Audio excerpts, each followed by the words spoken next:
Okay, good morning. Good morning again. So today, till yesterday's class, we have discussed isometric projection, 30-degree projection, 3 dimension projections. We have discussed, including individual solids and 3 dimensions of solids, as well as a combination how to draw the isometric projection. We have discussed that. So now, once again, we'll go back to the orthographic projections. So we started from projection of points, dimensionless object, projection of straight line, one-dimension object we have discussed, projection of planes, 2 dimensions we have discussed. Now one more dimension I'll add to it. So that is the thickness or the height. Okay, that is nothing but your solid. So let me give you a introduction about this solids before starting. A solid is a three-dimensional object which is having length, breadth, even thickness or the height. Any object which has got 3 dimensions, okay, we can call that as the solid. So in this the particular chapter, our object is 3 dimension object which has got length, breadth, and even the thickness also. Similar to the projection of planes, here also we will take any one of the 3 dimension object and we'll draw the true shape diagram in the initial diagram. Next, inclination with respect to HP, and then inclination with respect to VP. Like this, in 3 stages. Here also we will draw the projection of solids. Okay, this is regarding solid. Is once again I'm repeating. It is a 3 dimensional object which has got length, breadth, and even thickness of the height. So in solids, the examples for solid, as I told, any object which has got all the 3 dimensions, we can call this as a solid. We will discuss here also some standard regular shape of these solids. All the prisms will discuss, and all the pyramids also will going to discuss. Okay, so let me take the pyramid, the example first. You know how the pyramid looks. So already many examples also we have discussed. How to define a pyramid. A pyramid, all of you know, in the isometric also we have discussed. Pyramid as a base. Any pyramid, irrespective of the type of the pyramid, it has got a base. Whether it is a square pyramid, rectangle pyramid, or pentagon pyramid, hexagon pyramid, or triangle pyramid. So all types of pyramids will going to see it is a regular shape. So it has got a base. Okay, and then after joining the diagonals, you will going to get a center. That is the midpoint. Okay, so from this center point, okay, so imaginary line which is drawn from here, this is the apex of the pyramid, or vertex of the pyramid, what we can call. Okay, an imaginary line which connects from the your vertex or the apex of your pyramid to the base center of the pyramid, it is called as the axis or the center line of the pyramid. Now how we can define a pyramid? A pyramid, all the pyramid which is having a base, this base depends upon the type of the pyramid. The example which I have taken, it is a square base we have. So it is a square pyramid. If it is the triangular base, it is called as the triangular pyramid. Pentagon base, pentagon pyramid. Hexagon base, hexagon pyramid. So like that. So, and then the complete body is bounded. This is the body of your the pyramid. The complete body is bounded by the, you can see here, the slant triangular faces. It is isosceles triangle. Correct? So the entire body is bounded by the slant triangular faces. This how you have to define the pyramid. That means here you can see all the base corner of your pyramid is joined to the vertex or the apex of your pyramid. Okay, so this is how we can define the pyramid. Once again, I'll define it.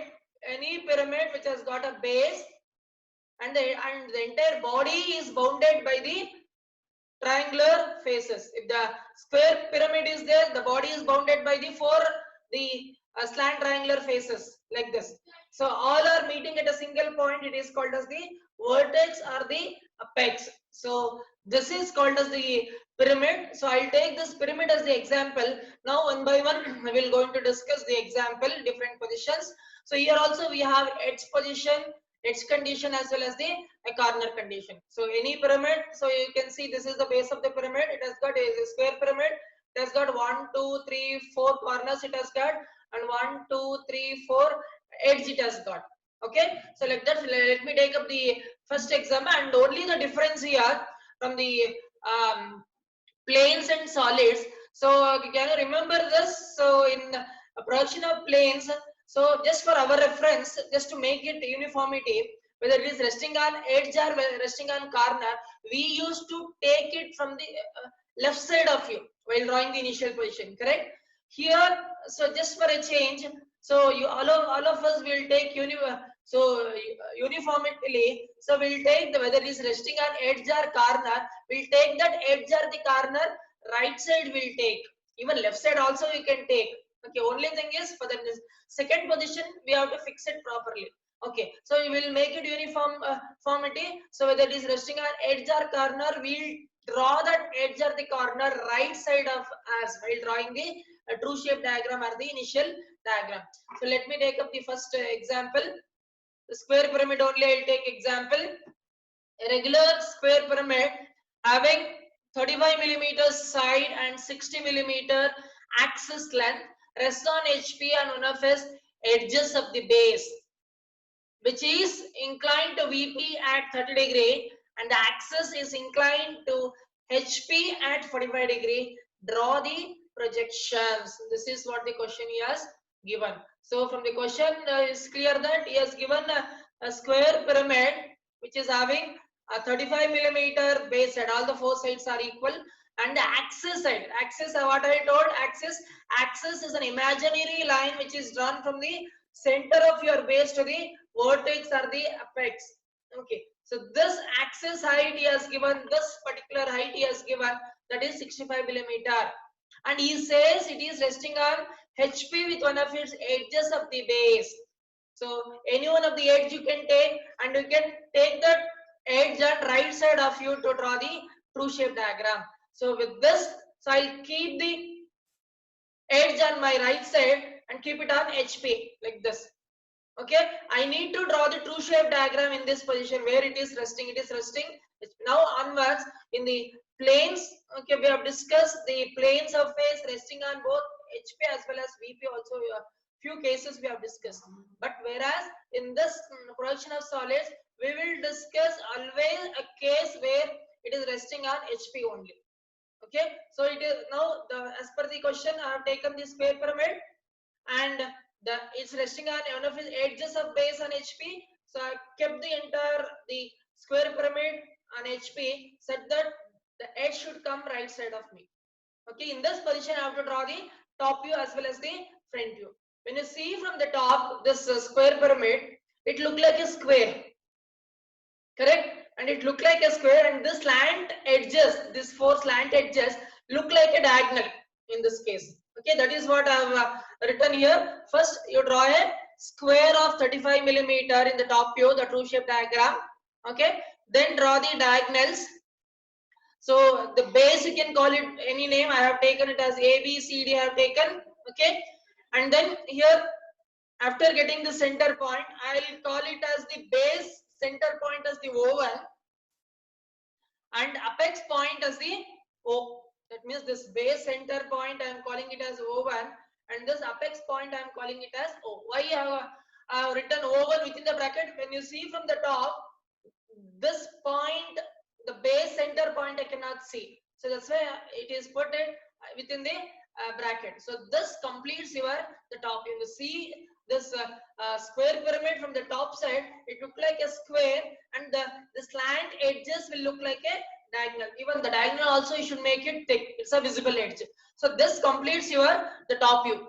Coming to the front view, how to draw the front view here? Draw the vertical projector like this from all the 3 points. That is from the center. From this point you draw the vertical projectors like this. See, you can draw the vertical projectors like this from all the 3 points. And from here XY line you take, what is the axis height he has given? 65 millimeter, correct? You take 65 millimeter from here, draw one horizontal line, or else from the center you take, this is the center axis line. This is how you have to represent the axis line. One lengthier line, one shorter line like this. Okay, so from the center you draw a vertical line, and this vertical line you cut 65 millimeter, and this is the point 65 millimeter.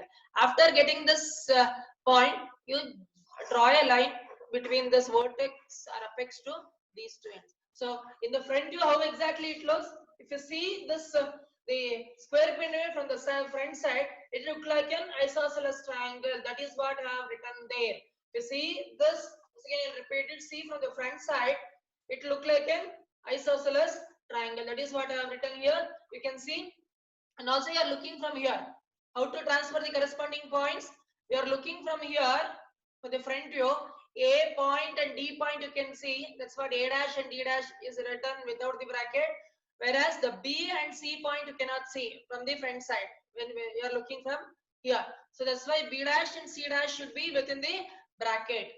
And the apex point O I have taken, that's why the apex point I am calling it as O dash in the front view, and the base center point O1, so here it is called as O1 dash. Here also I put it in the bracket. Why means because even when you see from the front side, when you are looking from here, this base point center I cannot see that. So this completes your the initial position of the true shape diagram. This is called as the true shape diagram. The diagram of your the front view and top view of your the pyramid. So whatever the dimension which he has given. So next the part of it, whatever he has given. So he has given the axis is inclined at how much? He has given the axis is inclined at 45 degree to HP. Always the HP inclination you have to consider here now onwards, because in the planes we have discussed, if it is resting on HP inclination you have to consider first, then the VP inclination. Correct? And same thing, if it is resting on VP inclination you have to consider first, then the HP inclination. Here there is no confusion. So always the solid is resting on HP. That's why in the second position HP inclination only we should consider it. So with the for this, so one more the clue let me give. So your base, this is your base and the axis. Axis is the center point which joins from the center of your base to the apex. Your base of the pyramid and the axis of your pyramid, they are mutually perpendicular to each other. Is it true? Once again, I'll repeat it. The base of your pyramid and the axis of your pyramid, they are mutually perpendicular to each other. Here in the front view, I can see here, this is the base now. This is the base. Just look at this cursor, the base, and this is the axis. So axis and base, they are mutually perpendicular to each other. So here in the question, he has given the axis inclination, correct? So directly I cannot do any trial and error. I cannot take the axis inclination directly. Instead of that, so with this hint, whatever given, say the base and the axis are mutually perpendicular to each other, I can fix the base inclination. Automatically, the axis inclination I'm going to get. How to do this? Next step. The same XY line, right side you take any one of the point and draw. So what is the axis inclination he has given? 45, correct? Axis inclination is 45. And axis and base, they are perpendicular, mutually perpendicular to each other. And what about the base inclination? This becomes right angle triangle, correct? This is axis inclination. Axis and base are mutually perpendicular to each other. What about this angle, base angle? It is 90 minus 45. It is 90 minus 45 means 45 only. So what you do, you take any one point on the right side of your XY line and take that point and then draw a 45 degree line left side of you like this. So left side of you can draw the 45 degree line. Okay. And then after drawing this 45 degree line, you have to redraw this isosceles triangle such that this isosceles triangle base, this is the base, should rest it on this 45 degree line. That's all. Without changing its shape and size, including the points. How to redraw this? So this point which is resting on the XY line, that is HP, you take that as the D dash and C dash point. Okay. And this 45 degree line, you take this length with the help of your compass. This is the center, you cut it here. You're going to get A dash and B dash, correct? And similarly, from this point to this point you take, and from here you cut an arc. So you're going to get this point. Okay? How to redraw it? From this point, you draw a perpendicular line. to this base. Draw a perpendicular line. You take 65 millimeter, cut this perpendicular line and call that as the O dash point. Once you get this O dash point, join this like this. In a manual method you have to redraw this. So now you can extend this axis till it cuts the XY line, and you can show the axis, the inclination, because he has given the axis inclination. For my convenient, I have taken the base inclination. That's all. So I hope you have understood this. So after doing this, so how to draw the top view corresponding to this? So to draw the top view, so nothing you have to do. You have to draw the vertical and horizontal projectors from the previous front view and top view. That's all. To draw the top view, draw the vertical projectors from all the points of your the front view like this, and draw the horizontal projector from all the points of your the top view, and name the intersection points. For example, A is here and A dash is here. This is A. B is here. B dash is here. This is B. C is here. C dash is here. This is C. D is here. D dash is here. This is D. O1 is here and O1 dash is here. This is O1. O is here. Apex point. O dash is here. This is O. So after getting all these points, we have to see which the edges we can see and which edges we cannot see. That is visible edges and hidden edges we have to see. So let me show you with the help of this.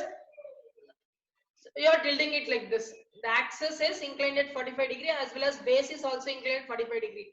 So when you are looking from top, the base side 1, 2, 3, all these three sides you can see. The base side which is resting on HP, that you cannot see. So the base you are looking from here, correct? The base edge which is resting on HP, this base edge you cannot see. So that's why which is that resting on HP, CD. So that's why you mark this C to D edge as the hidden edge, because that we cannot see. And remaining three edges you can make it visible edge. This completes the base. And in pyramids, you remember, after drawing a base, all the corners of the base should be joined to your vertex. This is what you have to do it. And when you are looking from here, all the four slant edges you can see here in the front view. So that's why, and also say while marking this visible edges and hidden edges, one more clue I'll give. Always the boundary edges or outline of the solid should be visible edge only. I cannot draw a dotted line for the outer line, for this line or any other line. For example, for this solid, which becomes the boundary line or the outline of the your drawing, this B to A to D, D to O to C, and C to D becomes the outer line or the outline or the boundary, the edges. Always for any solid in any review, outer line, outline or boundary edges are always visible. So in this case, so you are looking from here, correct? So A to B you can see, A to D and B to C you can see. Let me, so this is with respect to the model. Without using that, you are looking from here, correct? The base at D to C we are looking from here, which is behind you. You cannot see that. That's why the base at C to D is the hidden edge. Coming to the slant edges, A to B, A to O and B to O you can see, A to O, B to O, and you are looking from here, it seems, it looks D dash to O and C dash to O dash we cannot see, but I cannot draw it with the dotted line here, but we can see that. That's why we have to draw a visible edge only. And at the end, axis line also we have to consider in all the cases. So O is the vertex point, O1 is the base axis point. We join this O1 to O with the axis line representation in this way. So this completes your the top view. Next, coming to the next, what he has given, he has given in the question that the base edge which is resting on HP, which is the base edge which is resting on HP, CD. CD is the base edge which is resting on HP. The CD is inclined at an angle of 30 degree, it says. Correct? The same CD, now it is perpendicular to the XY line or VP. He says the CD which is resting on HP, it is making an angle of 30 degree with respect to VP, he says. For the third condition or the final condition, you can draw 30 degree line in any direction. Okay, for my convenient, I have drawn the 30-degree line in this direction. Draw a 30-degree line from the XY line like this, and you have to redraw this previous top view such that this CD should come on this 30-degree line without changing its shape and size. How to redraw it? Let me explain. You take any one of the point on 30-degree line, just observe the cursor, call that as the C. Then C to D distance you take with your compass and cut it here. We'll get D. Okay, it's a rectangle, so it is the angle between them are 90 degree. Then from C and D you draw a perpendicular line or the 90-degree line to 30-degree line. And take this C to B and D to A distances are same. You take with the help of your compass C to D. C as the center, you cut this the 90-degree line, perpendicular line. From D as the center, you cut this. You'll get A and B also. A and B also you're going to get. Then from here to here, the central point. From here to here, center point you take and cut it here. You'll get this. After getting this point, you take this height from this point to O. You draw a 90-degree line from this point, and this as the center, this as the radius. You cut an arc here. Call that as the O. That is your apex point. Similarly, on the other side of 90-degree, from this dotted line to O1, you take the distance from here. You cut this 90-degree line. You will get O1. Now, after getting all the points, without changing anything, including the hidden edges, visible edges, and the point, everything you have to transfer it here. That's what I have drawn here. Without changing anything, I have redrawn this the top view such that this CD edge which is resting on HP is making an angle of 30 degree with respect to VP. Okay, so this completes your the top view. So after this, so to get the final front view, what you have to do? So you have to keep on draw the vertical projector from all the points of your the top view like this, and you have to draw the horizontal projectors also from the all the points of your front view also. Now coincide the points and name it. A is here, A dash is here, this is A dash. B is here, B dash is here, this is B dash. C is here, C dash is here, this is C dash. D is here, D dash is here, this is D dash. O1 is here and O1 dash is here, this is O1 dash. O is here and O dash is here, this is O dash. So this completes your the orthographic projection of this square pyramid. And at the end, so you have to see this solid, okay, and including the hidden edges, visible edges, you have to see. Let me show you from the sketch. You are looking from here, correct? You are looking from here. So the entire base you can see here. Entire base you can see always. So that's why A dash, B dash, C dash and D dash you can make it visible edge. And coming to the slant edges, you are looking from here. So D to O you can see it is very nearer to you. A to O you can see, B to O you can see, as well as so what about C to O? You are looking from here. The C to O is behind you. So that's why the C to O you cannot see. So that's why the C to O is hidden edge. The only one slanted that you cannot see, that is nothing but your hidden edge. And at the end, O1 dash to O dash, you have to join it with the axis line representation. So exactly the final position, this is the initial position you have taken. Second position, only this edge you cannot see. Final position, if I take it like this, final position, the complete base I can see. So let me explain you in your only. So you have tilted it like this, and then now we are tilting it like this. The base at this inclined at 30 degree to VP. Now the entire base you can see, correct? The slant edges 1, 2 and 3 you can see, you cannot see this slant edge which is behind you. So that slant edge you have to make it a hidden edge, that's all. So this how you have to complete the orthography projection of the pyramid which is given to you. Second one, so let me take one more example.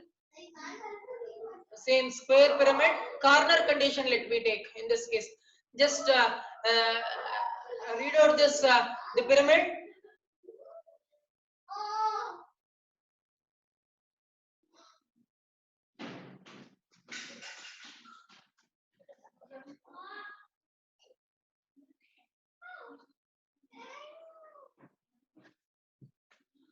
So in the second question, so what is given? A square pyramid, same 35 millimeter side and axis 60 millimeter, rests on HP on one of his corners of the base he has given, such that the two base edges containing the corner on which it rests makes equal inclination with respect to HP. For any the corner condition, this is the common the information which is given.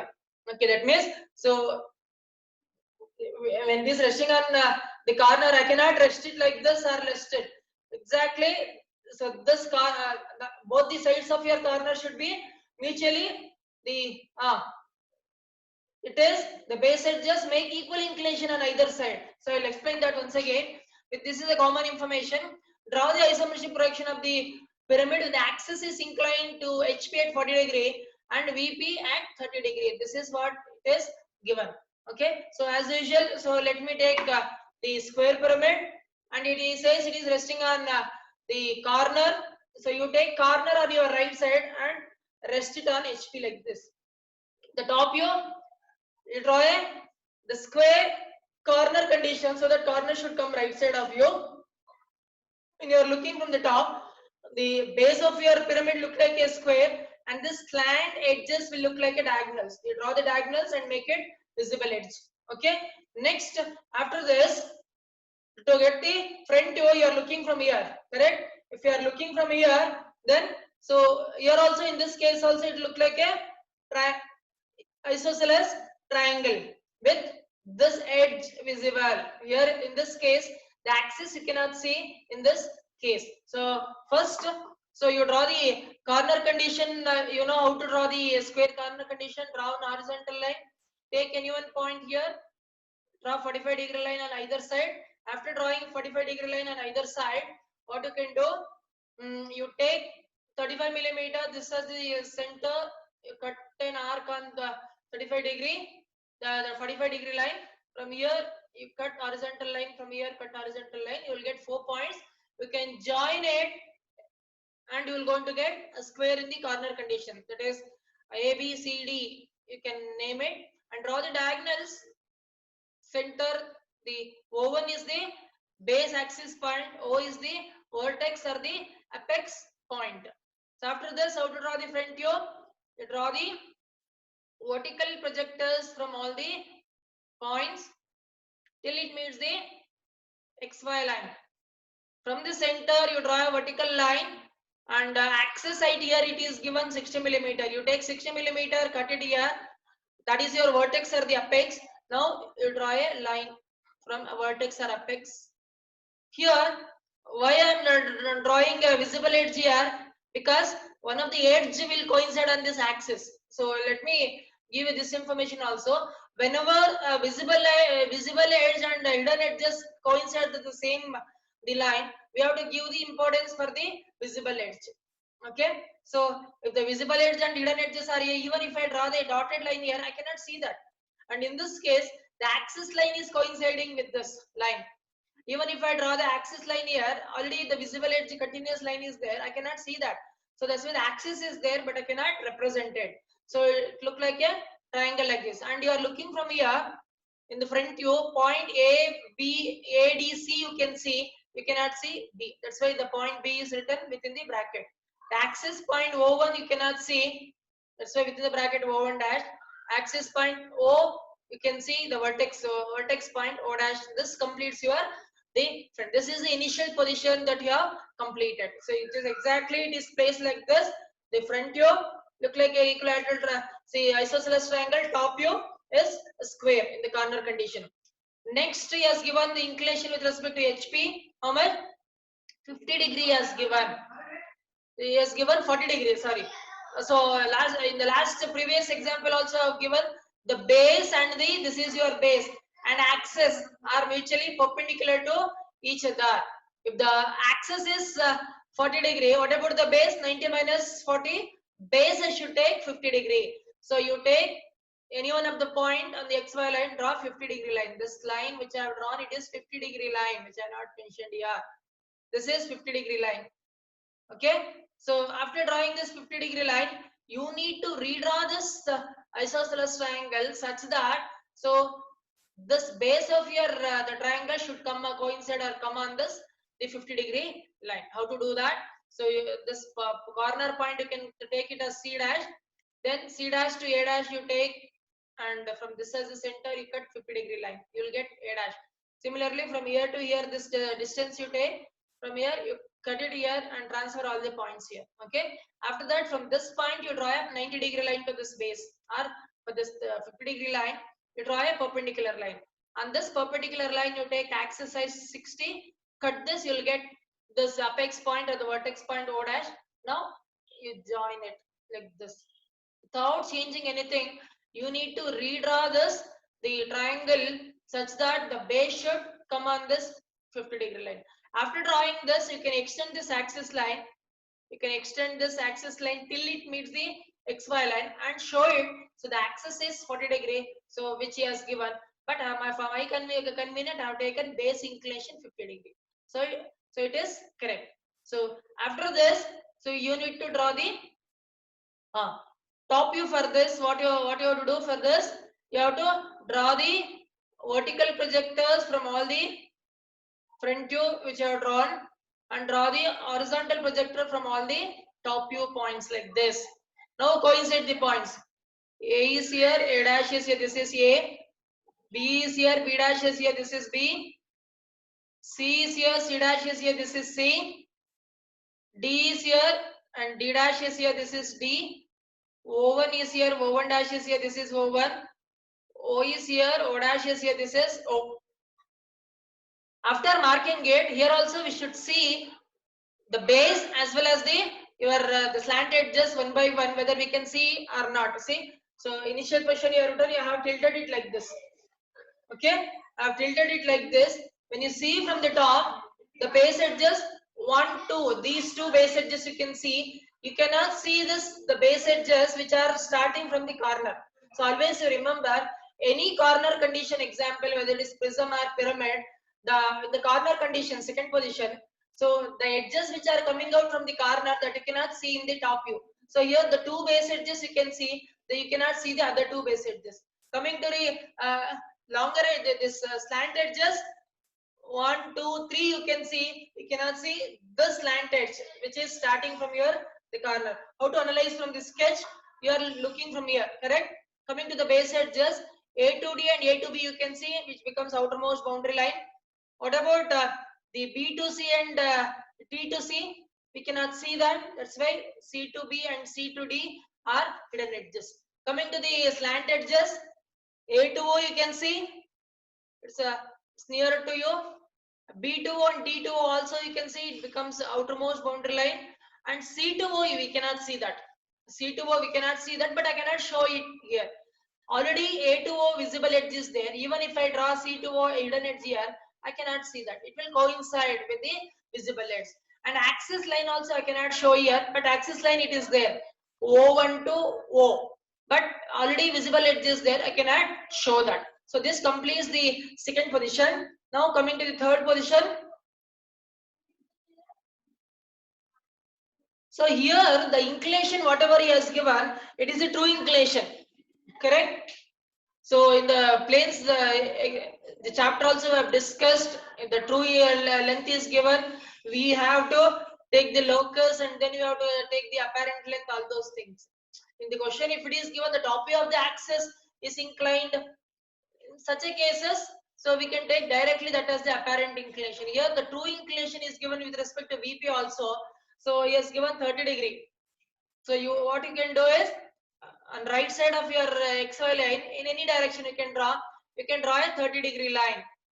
On this 30-degree line, you take any one of the point on the 30-degree line and call that as the point O. Because this axis inclination, whatever it is given, it is the true length of the axis. From this O point, you take which is the true length of the axis, 60 millimeter is the true length of the axis. You take the true length of the axis and cut this 30-degree line. So here you are getting it. This is the 30-degree line. You take any one of the point, call that point as the apex point O. From this point, you take 60 millimeter actual length or the true length of the axis. You cut it here. You may get somewhere else here. Once you cut this 30-degree line, you draw a locus line, horizontal line. We can call this as a locus line. After getting this locus line, which is the apparent length of your the axis, from this top view, O1 to O distance you take. So this distance is your apparent length of your the axis. You take this O to O1, the apparent length of the axis, with the same center O, you cut this horizontal line. You cut this horizontal locus line. After getting this locus line, you join this with a thin line at the beginning, O to O1. So, and if you extend this till it meets the XY line, so whatever the angle that you are going to get, that is the actually the apparent inclination. After doing this construction work, once again I'll repeat this step. First, after drawing 30-degree line, take any one of the point, we call that as apex point. You take the true length of the axis, because the true length is given 60 millimeter. From this O, you cut an arc on this 30-degree line. Once it cuts the 30-degree line, you draw the horizontal line, that is a locus line. After drawing a locus line, you take the apparent length of the axis, that is O to O1. With the same center, you cut this locus line. Now you join this O to O1. Now what you have to do, you have to redraw this, the top view, such that this O1 should come on this O1 which you have marked without changing its shape and size. How to redraw this? So O1, you know, O1 point, you know, yes, and you extend this line a little bit here. From O1 to C and O1 to A, distance is same, correct? So you take the distance with the help of your compass. From O1 you cut this, and with same O1 you cut it. You will get A and C point. This is A and this is C. Similarly, from C you take the C to O. Already O is there, no need to get that. And then after getting this O1, you can draw a perpendicular line to this line. From passing through the O1, you can draw a perpendicular line to this, like this. After drawing a perpendicular line, you take this O1 to B or O1 to D, distance is same. On that perpendicular line, from this as the center, you cut on either side. You will go to your own, the method also you can use it. Okay. You will going to get B and D. Or else if you want to draw with the help of arc also you can do it. A to B, C to B distance is same. A to D and C to D distance is also same. You take any one of distance. This as the center, you cut it on either side. This as the center, you cut it on either side. You will going to get B and D also. Any method you can use. And at the end, you, without changing anything, including hidden edges, everything, all the corners should be joined to the vertex or the apex. Now both should look similar. This completes your the top view. Now after this, so to get the front view, you keep on draw the vertical projectors from all the points like this, and draw the horizontal projectors from all the points of the front view. Coincide the points and name it. So A is here, A dash is here, this is A dash. B is here, B dash is here, this is B dash. C is here, C dash is here, this is C dash. D is here, D dash is here, this is D dash. O1 is here and O1 dash is here, this is O1 dash. O is here, O dash is here, this is O dash. Now we are looking from here. We are looking from here. So now we have to analyze which edges, base edges and slant edges you can see. So in pyramid, always if you are inclining in this way, that is the vertex is towards the XY line, the complete base you can see. So that's why A, B, C, D you can make it a visible edge. And coming to the slant edge, D to O you can see, you are looking from here. Just make it visible edge. C to O also you can see as C to O also you can see. C to O will become outermost boundary line. What about B to O? Can you see this? You are looking from here. So this is behind you. So B to O you cannot see that edge, you can make it hidden edge. And O1 to O you can join it with a axis line representation. This so we can able to complete it. Let me show you with the help of this. So this is the corner condition you have drawn for. Second one you have tilted it like this. Here these two, the base edges that you cannot see, that you are represented. So at the end you have tilted it like this. So in this case the complete base you can see, correct, and the slant edges 1, 2, 3 you can see. We cannot see this slant edge which is behind you. So this completes your the isometric projection of this, the corner resting the square pyramid. So we'll conclude for today only 2 examples because first class. So today itself we completed. Next class onwards 3 examples.